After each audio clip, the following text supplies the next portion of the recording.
Breaking news ration బియ్యం మాయం కేసులో మాజీ మంత్రి వైసీపీ నేత పేర్ని నానికి హైకోర్టులో తాత్కాలిక ఊరట దొరికింది. సోమవారం వరకు పేర్ని నానిపై ఎటువంటి తొందరపాటు చర్యలు వద్దని హైకోర్టు తీర్పిచ్చింది. తదుపరి విచారణ వచ్చే సోమవారానికి వాయిదా వేసింది.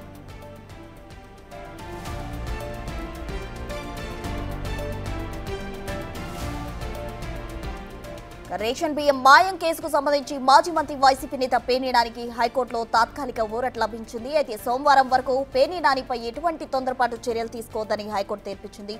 తదుపరి విచారణ సోమవారానికి కోర్టు వాయిదా వేసింది.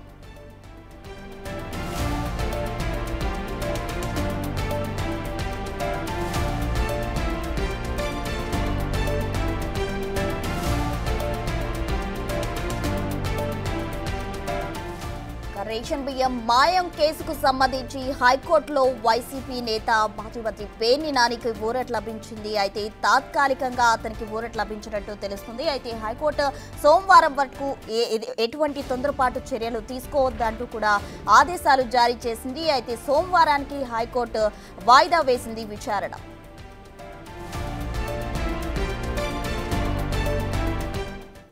వైసీపీ నేత మాజీ మంత్రి పేర్ని నానికి హైకోర్టులో తాత్కాలిక ఊరట లభించింది. పూర్తి వివరాలు మా ప్రతినిధి శివ విజయవాడ నుండి అందించేందుకు సిద్ధంగా ఉన్నారు. శివ, మొత్తం మీద చూసుకుంటే బియ్యం తగ్గిన దానికి సంబంధించి మచిలీపట్నంలో గోడంలో తగ్గిన రేషన్ బియ్యానికి సంబంధించి కూడా పోలీసు అధికారులు నిన్న సాయంకాలం పేర్ని నానిని A6 గా చేరుస్తూ కూడా ఛార్జ్ షీట్ లో రిమాండ్ రిపోర్ట్ లో పేర్కొనడం జరిగింది. ఈ నేపథ్యంలోనే నిన్న సాయంకాలం నుంచి కూడా పేర్ని నాని అజ్ఞాతంలోకి వెళ్లారు. దీంట్లో A1 గా ఉన్న జయసుధాకి బెయిల్ మంజూరు రావడం జరిగింది. A2, A3, A4, A5 మాత్రం నిన్న సాయంకాలం అరెస్ట్ చేసి పోలీసులు రిమాండ్ తరలించారు. తాజాగా ఈ కేసుకు సంబంధించి కూడా పేర్ని నాని ఈ రోజు ఉదయం హైకోర్టులో హౌస్ మోషన్ పిటిషన్ దాఖలు చేశారు. పిటిషన్ ని విచారించిన ధర్మాసనం కూడా సోమవారం వరకు తదుపరి చర్యలు తీసుకోవద్దంటూ ఆదేశాలు జారీ చేసింది. సోమవారం ఈ కేసుకు సంబంధించి విచారణ చేపడతామని చెప్పి కూడా తన తీర్పులో అయితే వెలువరించింది. ఈ కేసుకు సంబంధించి కూడా సోమవారం పూర్తి స్థాయిలో వాదనలు పెట్టామని చెప్పి కూడా న్యాయస్థానం అయితే తెలిపింది. అయితే పేర్ని నాని ప్రస్తుతం అయితే అజ్ఞాతంలోకి మరొకసారి వెళ్ళినట్లు కూడా తెలుస్తా ఉంది. ప్రస్తుతం